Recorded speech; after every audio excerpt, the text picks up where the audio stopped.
आरव का दिल धड़क रहा था। उसकी प्यार सिया गायब हो गई थी। वो कहीं नहीं मिल रही थी। आरव को यकीन नहीं हो रहा था कि सिया उसे छोड़कर चली गई। उनकी किस्मत एक दूसरे से जुड़ी थी। आरव ने कसम खाई कि वो सिया को ढूंढेगा, चाहे उसे दुनिया का कोना कोना क्यों न छानना पड़े। वो उसे वापस लाएगा। आरव सिया के साथ बिताए आखिरी पलों को याद कर रहा था, कोई सुराग ढूंढने के लिए। वो सिया के पुश्तैनी घर गए थे, एक बड़ी सी पुरानी हवेली, बहुत सुंदर पर डरावनी भी। क्या इस हवेली में सिया के गायब होने का राज छुपा है? वो हवेली वापस गया सच्चाई जानने के लिए। हवेली के पुराने केयरटेकर ने उसे चिंता से देखा। उसने भी सिया को नहीं देखा था। आरव हवेली के धूल भरे रास्तों में घूम रहा था। उसे लगा जैसे कोई है, कोई पुरानी बातों की फुसफुसाहट। कुछ तो गड़बड़ थी। उसे एक पुरानी डायरी मिली जिसके पन्ने फीकी स्याही से भरे थे। उसमें एक छुपे हुए कमरे के बारे में लिखा था, राज की जगह। आरव के दिल में उम्मीद जगी। क्या सिया वहां फंसी होगी? वो सिया की याद में पागल होकर ढूंढता रहा। आखिरकार एक टूटी हुई दीवार के पीछे उसे वो मिल गया। एक छुपा हुआ दरवाजा, समय और धूल से ढका हुआ। सांस रोककर वो अंदर चला गया। छुपा हुआ कमरा धूल और अंधेरे से भरा था। पुरानी किताबें शेल्फ पर रखी थी, भूले हुए समय की कहानियां सुना रही थी। जैसे ही आरव ने किताबों के नाम देखे, एक किताब ने उसका ध्यान खींचा। उसका कवर सादा था, उसके पन्ने पुराने हो चुके थे। उसने किताब खोली। उसकी उंगलियां अजीब से निशानों पर घूम रही थी। किताब में समय के बारे में, चक्रों के बारे में, एक अनदेखी ताकत से बंधी आत्माओं के बारे में लिखा था। आरव को एहसास हुआ कि उसे इस गुप्त संदेश को समझने के लिए मदद चाहिए। उसे एक मशहूर इतिहासकार प्रोफेसर शर्मा याद आए, जो पुरानी किताबों के जानकार थे। शायद उनके पास सिया के गायब होने का राज होगा। वो किताब को जिंदगी की डोर समझकर यूनिवर्सिटी पहुंचा। प्रोफेसर शर्मा ने किताब की जांच की। उनकी भौहें चिंता में सिकुड़ी हुई थी। उन्होंने आरव के शक की पुष्टि की। ये एक अजीब घटना के बारे में था, एक टाइम लूप जो अधूरे काम वाली आत्माओं को फंसा लेता है। आरव का दिल बैठ गया। क्या सिया एक लूप में फंस गई है, समय के पन्नों में खो गई है? प्रोफेसर ने एक पैसेज की तरफ इशारा किया। इसमें लूप तोड़ने का तरीका बताया गया था, एक खतरनाक रस्म जिसमें एक शीशा और खून की बलि शामिल थी। आरव बिना हिचकिचाए तैयार हो गया। वो सिया को बचाने के लिए कुछ भी करेगा।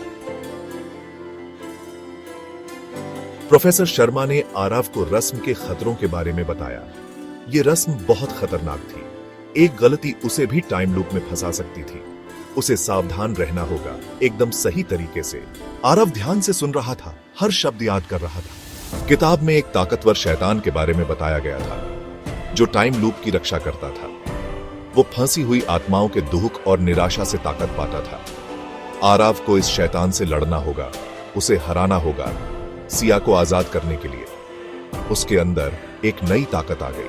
प्रोफेसर शर्मा ने आरव को ताबीज दी।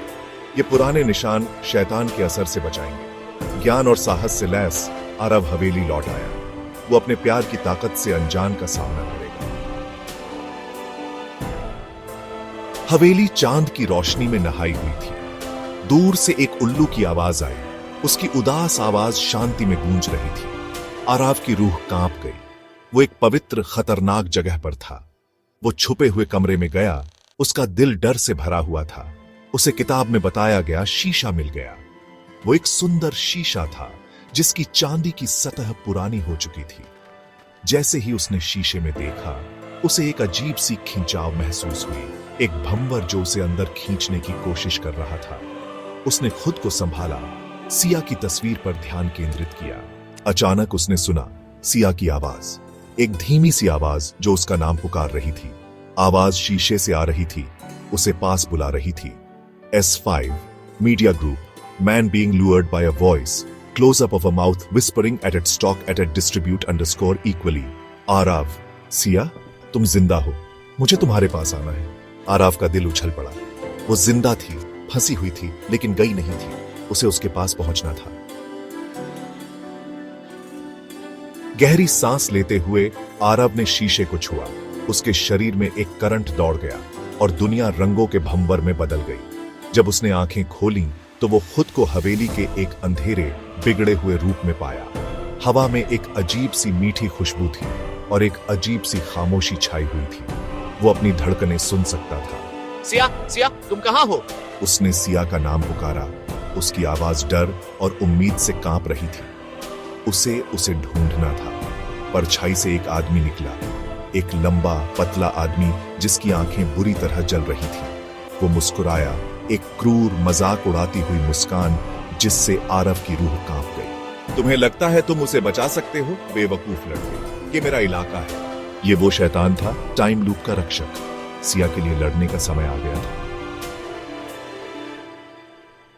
शैतान बोला। उसकी आवाज कर्कश थी। उसने आरव के सिया के लिए प्यार का मजाक उड़ाया, कहा कि वो हमेशा के लिए खो गई है। वो खो गई है लड़के, हार मान लो, दर्द के बिना जिंदगी जियो, उसे भूल जाओ। उसने उसे दर्द के बिना जिंदगी का लालच दिया, एक ऐसी जिंदगी जहां वो सिया और उसकी यादों को भूल सकता था। आरव का मन डोलने लगा। उसने आंखें बंद कर ली। शैतान की फुसफुसाहट से लड़ रहा था। उसने सिया का चेहरा याद किया, उसकी प्यारी मुस्कान, उसकी आंखों में चमकता प्यार। वो उन यादों से चिपका रहा, अपने प्यार की गहराई से ताकत पा रहा था। वो हार नहीं मानेगा। नहीं, मैं तुम्हें उसे मुझसे दूर नहीं ले जाने दूंगा। आरव ने आंखें खोली। उसकी नजरों में एक नया दृढ़ निश्चय था। उसने ताबीज दिखाए। उनके पुराने निशान एक अजीब सी रोशनी से चमक रहे थे। शैतान पीछे हट गया। उसकी ताकत कमजोर हो गई। आरव ने अपना मौका देखा। उसे लूप तोड़ना था। शैतान ने आरव पर हमला किया। उसके पंजे खुले हुए थे। मैं तुम्हें जीतने नहीं दूंगा। और फिर उसने उसे देखा। उसने आंखें बंद कर ली, खुद को टक्कर के लिए तैयार किया। जब उसने आंखें खोली तो वो हवेली में वापस था। टूटा हुआ शीशा उसके पैरों में पड़ा था। एक जबरदस्त ताकत के साथ उसने शीशा तोड़ दिया। उसके आसपास की दुनिया टूट गई। हकीकत लाखों टुकड़ों में बिखर गई। आरव बच गया। उसका दिल जोर से धड़क रहा था। उसने अपना ध्यान केंद्रित किया, अपने सारे प्यार को एक ताकतवर शक्ति में बदल दिया। वो सिया को बचाने के लिए समय से भी लड़ जाएगा। सिया! सिया उसके सामने खड़ी थी। उसकी आंखें हैरानी और राहत से भरी हुई थी। आरव, क्या सच में तुम हो? वो उसकी बाहों में दौड़ पड़ी और उसने उसे कसकर पकड़ लिया। उसे कभी जाने नहीं देना चाहता था। वो फिर से साथ थे। उनका प्यार समय की सीमाओं और अंधेरे के चंगुल से पार हो गया था।